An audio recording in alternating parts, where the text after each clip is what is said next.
আজকের দিনটা কিন্তু একটু আলাদা ছিল। সোজা দুপুর থেকে শুরু করলাম আজকের ব্লগ।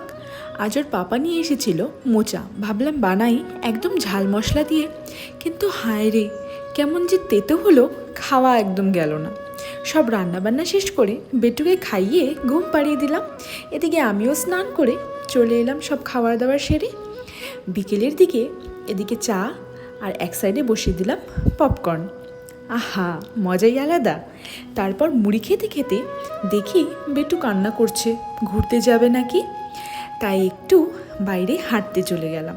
হালকা হাওয়া লেগে একদম ফ্রেশ লাগলো।